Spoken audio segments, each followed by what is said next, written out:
एक गांव था जहां पिछले 10 सालों से किसी की शादी नहीं हो रही थी। इस वजह से एक भूत गांव में लड़की की तलाश में भटक रहा था। फिर एक दिन वो अपनी प्यास बुझाने के लिए ललिया को ही प्रेग्नेंट कर देता है और ललिया ना चाहते हुए भी उसकी गुफा में चला जाता है। सब गांव वाले उस गुफा के बाहर अपना डेरा जमा लेते हैं। फिर एक दिन अमावस्या की काली रात आती है। भाई, आज की रात तो बहुत काली रात है। लगता है आज ही उस भूतिया बच्चे का जन्म होने वाला है। होने दो उस बच्चे का जन्म, हम उसे जीने नहीं देंगे। उसे जीने का कोई हक नहीं है। फिर कुछ ही देर में गुफा के अंदर से बच्चे के रोने की आवाज आती है। सभी गांव वाले चौकन्ने हो जाते हैं। अरे भाई, तुमने सुना? देखो, गुफा से किसी बच्चे के रोने की आवाज आ रही है। लगता है उस भूतिया बच्चे का जन्म हो गया। चलो भाइयों, हम इस बच्चे को जिंदा नहीं छोड़ सकते। हम अभी इस बच्चे को जलाकर मार डालेंगे। चलो। फिर सब गांव वाले मिलकर गुफा के अंदर घुस जाते हैं। वहाँ उन्हें वह भूतिया बच्चा दिखाई देता है। अरे गाँव वालों, मेरी रक्षा करो। ये भूत का बच्चा तो अपने बाप का भी सगा नहीं हुआ। इसने तो पैदा होते ही अपने बाप की गर्दन धड़ से अलग कर दी। मेरी जान बचाओ, नहीं तो ये मुझे भी मार डालेगा। सभी गांव वाले उस भूतिया बच्चे को देखकर डर जाते हैं। वह बहुत खौफनाक होता है। अरे मर गए रे, इसने तो इस भूत की गर्दन ही धड़ से अलग कर दी। तो हम इसके आगे किस खेत की मूली है? अरे भागो रे, हम इसका बाल भी बांका नहीं कर सकते। अरे भागो रे भागो।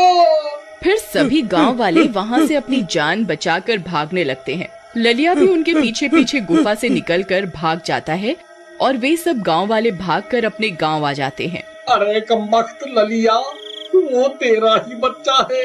तूने ही उसको जन्म दिया है। तू क्यों भागता फिर रहा है? अब जाओ, अपने बच्चे के साथ क्यों नहीं रहता?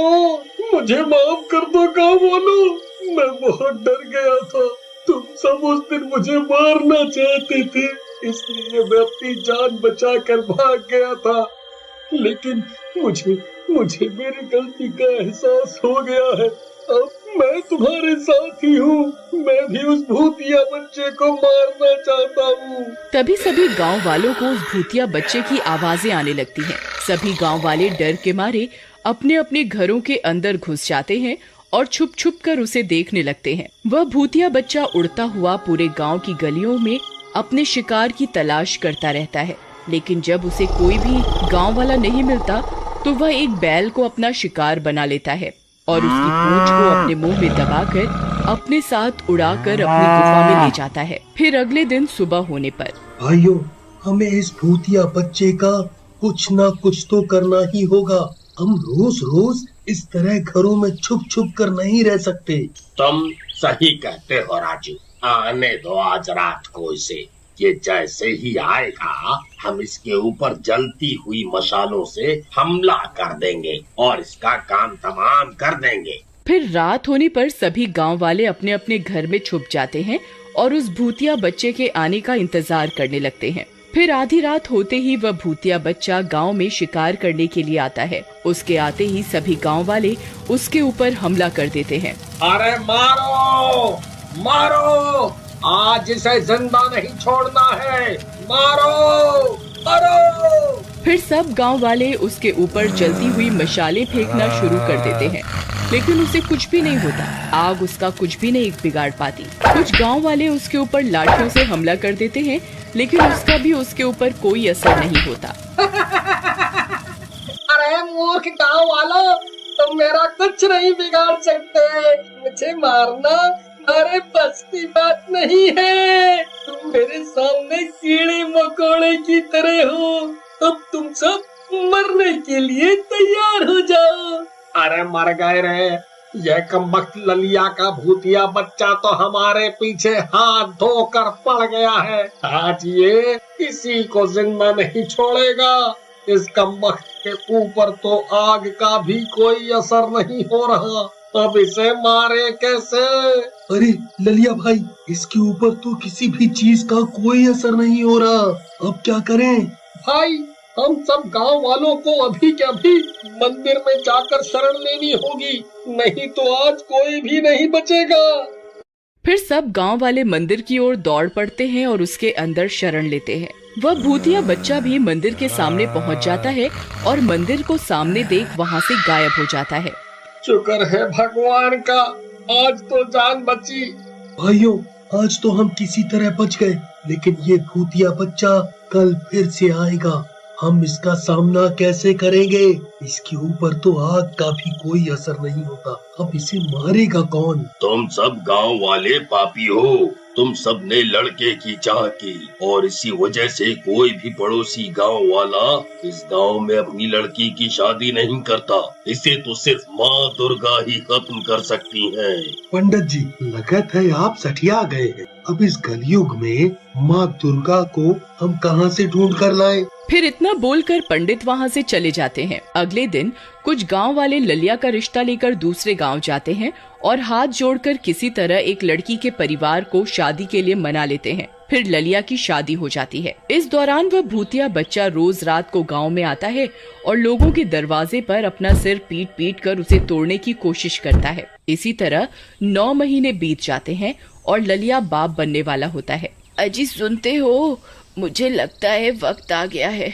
आप जल्दी जाइए और दाई माँ को बुला लाइए। फिर ललिया जाता है और दाई माँ को बुला कर ले आता है। सभी गांव वाले ललिया के घर के बाहर इकट्ठे हो जाते हैं और बेसब्री से बच्चे के होने का इंतजार करने लगते हैं। उस वक्त वह भूतिया बच्चा वहाँ पहुँच जाता है। ए गांव वालों, तुमने मुझे बहुत तड़पाया है। मैं जानवरों का मांस खा खा कर पक गया हूँ। आज मैं तुम सबका मांस खाऊंगा।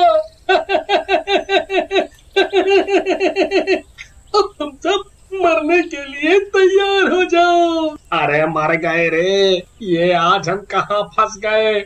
लगता है आज हम सबकी जिंदगी का आखिरी दिन होगा।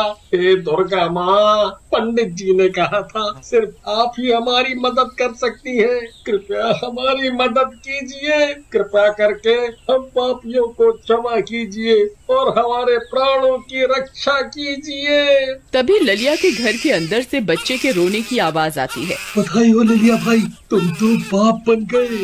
दाई माँ भागती हुई बाहर आती है। बधाई हो, लड़की हुई है। तभी दाई माँ की नजर उस भूतिए बच्चे पर पड़ती है। उसे देखकर उसकी सिट्टी पिट्टी गुल हो जाती है। अरे मर गई रे, ये यहाँ कहाँ से आ गया? अब हम में से कोई नहीं बचेगा। फिर सभी गांव वाले हाथ जोड़कर जमीन पर बैठ जाते हैं। हे दुर्गा माँ, हमारी रक्षा करो। हम पापियों को अपनी गलती का एहसास हो गया है माँ। हमारी रक्षा करो दुर्गा माँ। तुम्हें मुझसे कोई नहीं बचा सकता।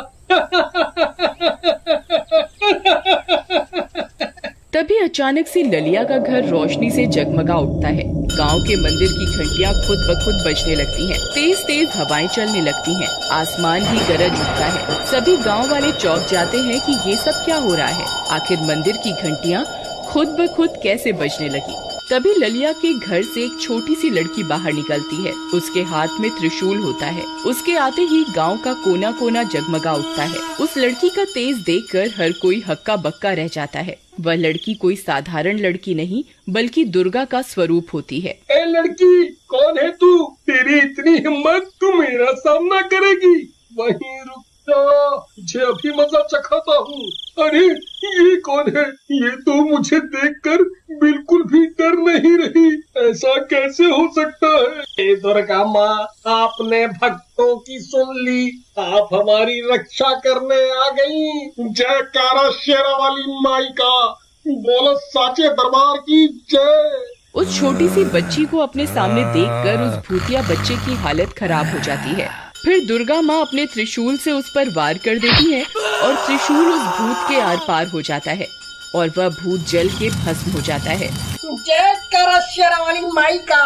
बोलो साचे दरबार की जय। फिर वह दुर्गा माँ गांव वालों को आशीर्वाद देती हैं और गायब हो जाती हैं और वह एक प्यारी सी बच्ची बन जाती है। ललिया और सीमा अपनी बेटी को देखकर बहुत खुश होते हैं और फिर उस दिन के बाद से दुर्गा माँ के आशीर्वाद से गांव के सभी मर्दों की शादियां होने लगती हैं। अब गांव में बेटा हो या बेटी, सबका स्वागत खुशी खुशी किया जाता है।